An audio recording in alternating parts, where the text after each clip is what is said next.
नमस्कार, आप देख रहे हैं मनी गुरु। मैं हूं स्वाति रायना। होम लोन आजकल हर आदमी की जरूरत बन गई है। एक घर का सपना पूरा करने में होम लोन एक पहली नींव है जिसके ऊपर आप अपना आशियाना सजाते हैं। तो क्या होम लोन के बारे में यही सबसे अच्छी और बड़ी बात है? क्या है वो और भी बड़ी बातें और फायदे, ये हम आज आपको बताएंगे मनी गुरु के स्पेशल एपिसोड में। और खास तौर पर कैसे होम लोन के जरिए आप अच्छा खासा टैक्स बचा सकते हैं। और मनी गुरु के स्पेशल एडिशन में इसके और फायदे बताने के लिए हमारे साथ आज हैं बजाज कैपिटल के सुशील जैन। सुशील, आपका बहुत स्वागत है मनी गुरु में। होम लोन हर कोई हाउसिंग लोन की बात करता है, लेकिन आखिरकार सबसे पहला सवाल मैं आपसे ये जानना चाहूंगी, हाउसिंग लोन लेना कितना जरूरी है? ले भी कि ना लें? हाँ, देखिए ये बहुत अच्छा सवाल आपने किया है। हाउसिंग लोन लेना एक वैसे अच्छा नहीं माना जाता है हमारी सोसाइटी में, बट हाउसिंग लोन लेना मेरी राय में बहुत अच्छा निर्णय होता है।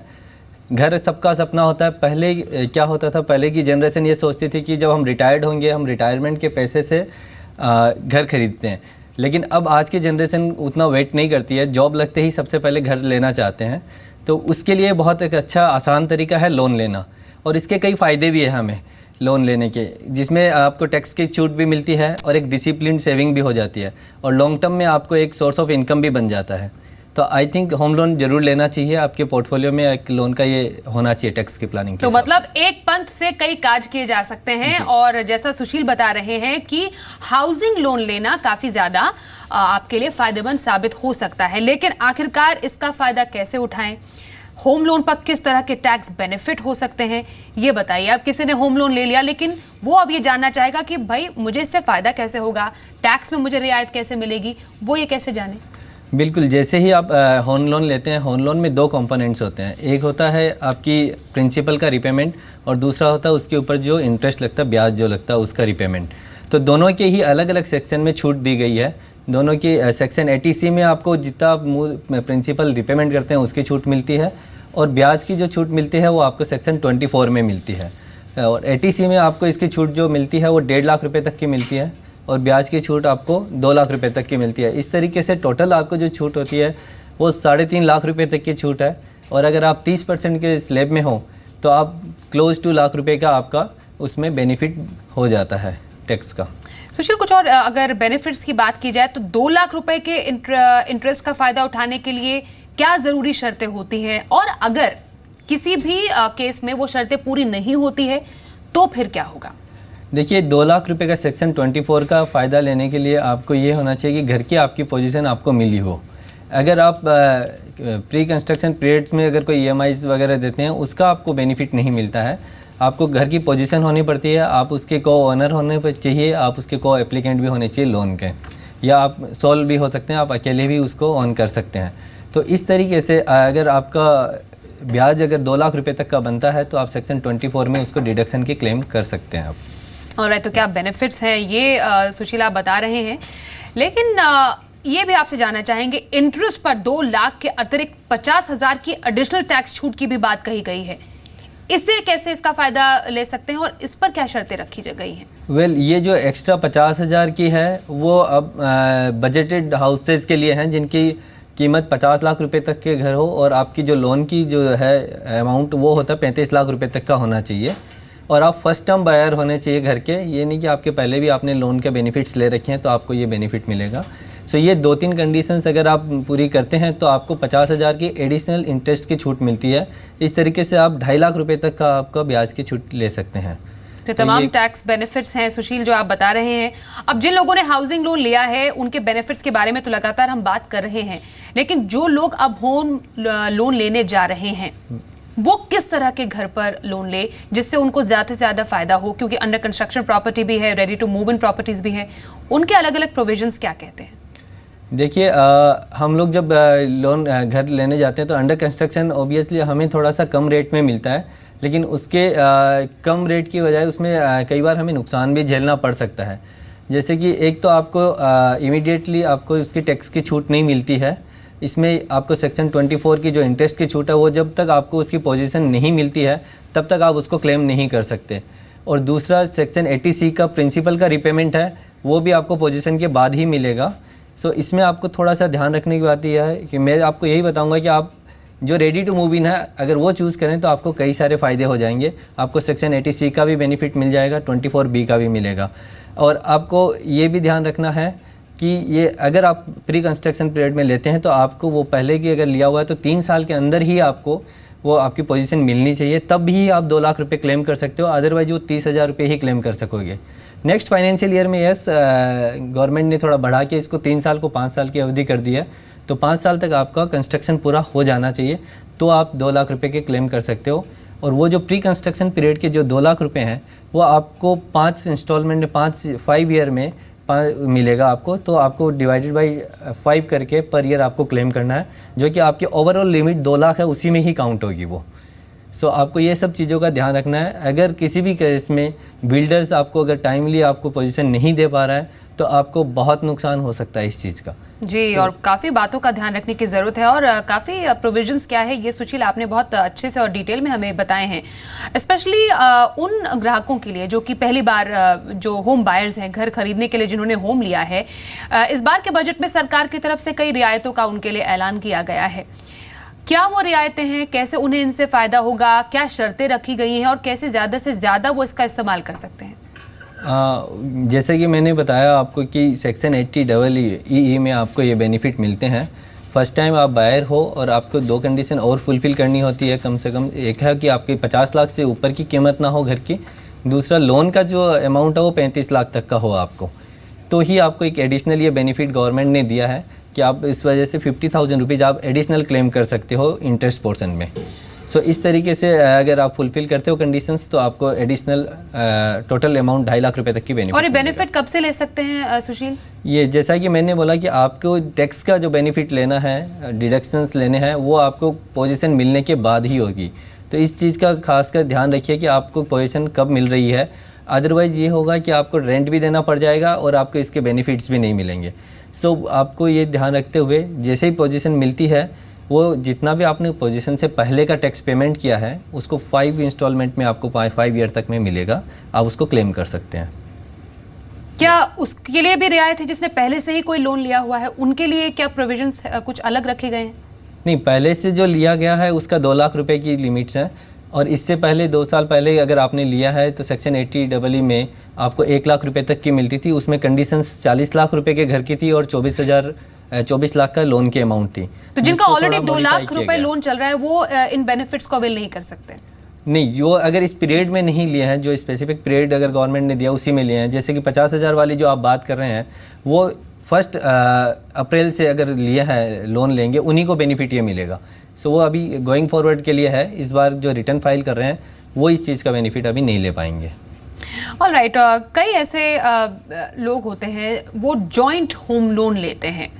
अब ये मन में सवाल उठता है, या कई ऐसे लोग भी होंगे जो लेने जा रहे होंगे, जैसे हस्बैंड वाइफ है दोनों अपने नाम पर जिन्होंने एक होम लोन ले लिया है, उनको टैक्स छूट का फायदा कैसे होगा, वो कैसे बंटवारा कैसे होगा? क्या कोई एक पर्टिकुलर रेशो होता है जिसमें एक हस्बैंड या वाइफ को पेमेंट करनी पड़ती है उस इंटरेस्ट की? इसमें ये बहुत एक अच्छा आइडिया है कि आप जॉइंट होम लोन लें। उसमें कंडीशंस सबसे पहले ये देखनी है कि आपको जो ओनर जो है हाउस का आप जॉइंटली हो और एप्लीकेंट भी आप जॉइंट हो। तो जब आप रिपेमेंट करेंगे तो उसमें आपका जो रेशियो आपने डिसाइड कर रखा है उस रेशियो में ही आपको डिडक्शंस क्लेम करनी चाहिए। और आपको इसमें ये एक बहुत अच्छा फ़ायदा मिलता है कि जो 1.5 लाख रुपए की और 2 लाख रुपए की जो लिमिट्स हैं ये इंडिविजुअली है। सो आप अगर जॉइंटली करते हो तो दोनों ही एलिजिबल हो 2-2 लाख रुपए का इंटरेस्ट का क्लेम करने के लिए और 1.5 लाख रुपए का सेक्शन 80C का प्रिंसिपल अमाउंट का क्लेम करने के लिए। सो इस तरीके से आपकी जो डिडक्शन की लिमिट्स है वो काफ़ी बढ़ जाती है। सो एक बहुत अच्छा आइडिया है, अगर दोनों वर्किंग है हस्बैंड वाइफ तो लेकिन वो जा सकते हैं इस चीज़ के लिए और अच्छी फाइनेंशियल प्लानिंग, अच्छी टैक्स प्लानिंग होगी इससे।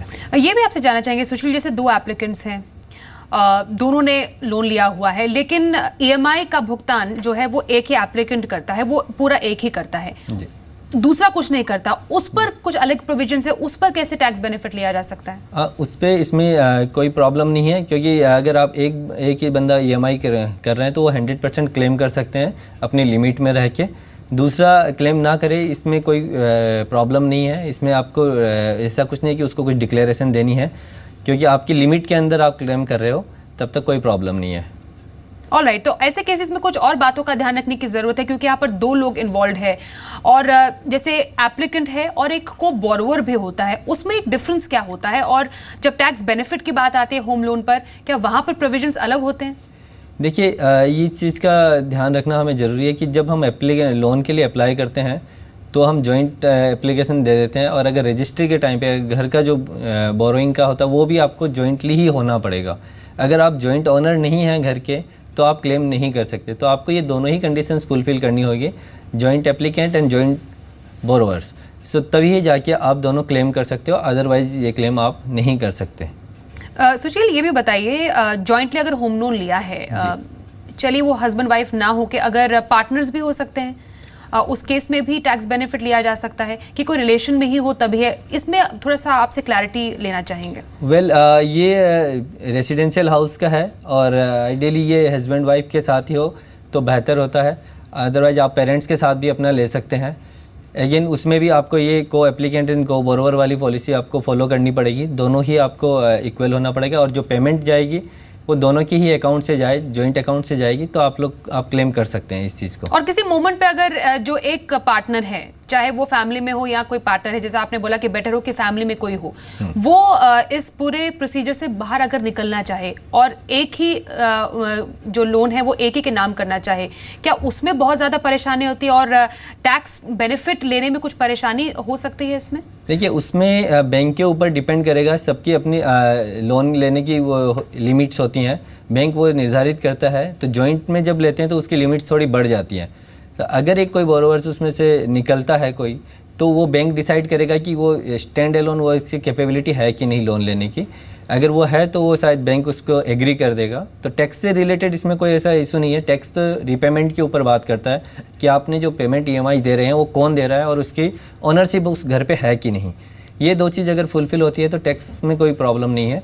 बाकी जो एक निकलना चाहता है बाहर, ये डिपेंड करेगा बैंक के कंडीशंस के ऊपर। ऑलराइट, पति पत्नी जैसे अगर लोन लेते हैं तो एक तो आपसे जानना चाहेंगे कि उसकी शर्तें क्या हैं? क्या जो एक रेशो होता है EMI पे करने का वो इक्वल होना चाहिए? ज़रूरी है कि दोनों में से एक वर्किंग ही हो, मतलब दोनों वर्किंग हो? क्या इनकम के बेसिस पर EMI डिवाइड होती हैं, उस पर टैक्स बेनिफिट लिया जा सकता है?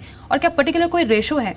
जैसे कि मैंने बताया आपको कि एलिजिबिलिटी, लोन लेने की एलिजिबिलिटी दोनों की अलग अलग होती है और वो बेस्ड इनकम पे होती है। अगर वो अर्निंग नहीं है तो शायद बैंक उनको लोन प्रोवाइड ना कराए। सो यहाँ पे हमें ये देखना है कि लोन लेते वक्त क्या इनकम है आपकी, और आइडियली रेशियो ये होना चाहिए जिसकी ज़्यादा इनकम हो उसका परसेंटेज आप ज़्यादा रखिए, जिसके कम इनकम हो वो कम परसेंटेज रखें। इसमें क्या है कि टैक्स का मैक्सिमम बेनिफिट आप ले सकते हैं। सो मैं एडवाइस करूँगा, ये ज़रूरी नहीं कि 50-50% ही हो, आप 75-25% भी कर सकते हो लोन में भी और ओनरशिप में भी। सो वो आपको अपनी इनकम और टैक्सेशन को देखते हुए डिसाइड करना चाहिए और फिर आगे बढ़ना चाहिए। ऑलराइट, सुशील, अक्सर हमारे पास ये सवाल भी आते हैं कि क्या HRA क्लेम कर सकते हैं जो अगर आपका लोन चल रहा है, उसके बावजूद HR क्लेम करने की क्या परिस्थितियां होती है, और अगर कोई HR क्लेम करना चाहता है, HRA क्लेम करना चाहता है, उस पर क्या कंडीशंस होती हैं? वेल, आप होम लोन के साथ HRA क्लेम कर सकते हैं। उसके लिए आपको एक दो कंडीशंस का ध्यान रखना है कि आप जिस प्रॉपर्टी पे लोन ले रखे हैं उसके ऊपर आपको क्लेम नहीं करना है। आप रेंटेड प्रॉपर्टी में अगर रह रहे हैं तो HRA क्लेम कर सकते हैं, और आपका जो दूसरे जिस पे लोन ले रहे हैं या तो वो किसी और सिटी में हो या वो लेट आउट हो, कहीं पे रेंट पे दिया हुआ हो, तो ही आप उस पर दोनों चीज़ों का फ़ायदा उठा सकते हैं। अदरवाइज आप सिर्फ या तो HRA ले सकते हैं, नहीं तो होम लोन का बेनिफिट ले सकते हैं। तो अगर जैसे दो घर हैं, एक घर में मैं रहती हूँ और दूसरे घर में अगले में मैं रेंट पे मैं रहती हूँ, तो उसका क्या प्रोविजन होगा? उस केस में आप बहुत अच्छा एक प्लानिंग हो सकती है, उसमें आप दोनों में ही बेनिफिट ले सकते हैं। जिसमें आप रहते हैं उसके लिए आपकी 2 लाख रुपए की लिमिट होती है सेक्शन 24B की इंटरेस्ट क्लेम की, और 1.5 लाख रुपए की आपकी सेक्शन 80C की होती है। लेकिन जिस प्रॉपर्टी को आपने लेट आउट किया, रेंट पे दे दिया है, उसमें जो 2 लाख की लिमिट है वो नहीं लागू होती।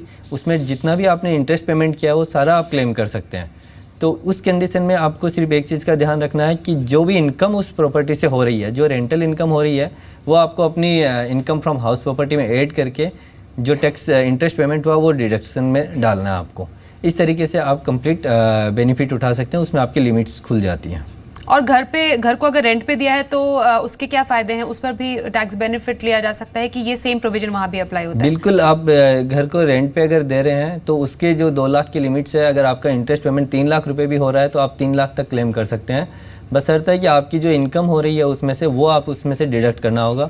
सपोज आप मानिए कि आपकी सालाना महीने का 10,000 रुपये आपने रेंट पे दिया और 1,20,000 रुपये साल का रेंट आ रहा है, आपकी इंटरेस्ट जो पेमेंट हो रही है अगर 3 लाख रुपये हो रही है तो आप 120 आपको लेस कर देना पड़ेगा। तो ये उसी केस में आपको ज़्यादा मुनाफे देगा जब आपकी इंटरेस्ट जो पेमेंट हो रही है वो 4 से 5 लाख रुपए जा रही है और 1 लाख रुपए अगर आपका इंटरेस्ट रेंटल इनकम आ रहा है तो 4 लाख में से 1 लाख आप घटा के 3 लाख रुपए की क्लेम कर सकते हैं बजाय 2 लाख के। और कई लोग अलग अलग प्रॉपर्टीज के होम लोन पर टैक्स बेनिफिट लेना चाहते हैं, तो ये कैसे हो सकता है और कितना बेनिफिट मिल सकता है?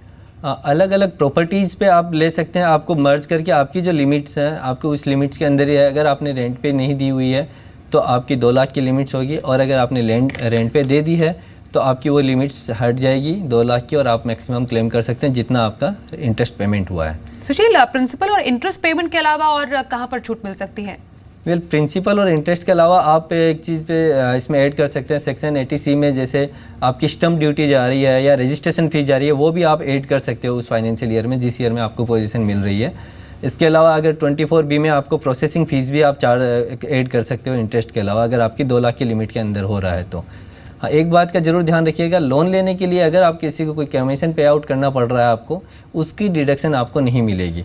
तो प्रोसेसिंग फीस एक अलग चीज़ होती है और कमीशन पे आउट एक अलग होती है, तो इसका थोड़ा सा ध्यान रखते हुए आपको रिटर्न में ऐड करना है। सुशील, अगर प्लॉट लेने के लिए लोन लिया है क्या उसमें भी इसी तरह के टैक्स बेनिफिट लिए जा सकते हैं? जी नहीं, प्लॉट के लिए बिल्कुल भी आपको इसमें डिडक्शन नहीं मिलेगा। ये हाउसिंग लोन है, ये हाउस के लिए ही होगा। अगर आप ये सोचो कि मैं प्लॉट लेके उस पर घर बनाऊंगा तो आपको नहीं होगा। आप प्लॉट पे लोन को डिडक्शन नहीं दी जाती है, आपको हाउस की कंस्ट्रक्शन या हाउस के लिए परचेज के लिए दी जाती है। जी, बहुत बहुत शुक्रिया सुशील जैन हमारे साथ आज के इस एपिसोड में जुड़ने के लिए। Thank you so much. Money गुरु के आज के इस एपिसोड में बस इतना है। अगली बार आपसे फिर से मुलाकात होगी एक और दिलचस्प एपिसोड के साथ। जाने से पहले देखिए आज का गुरु मंत्र।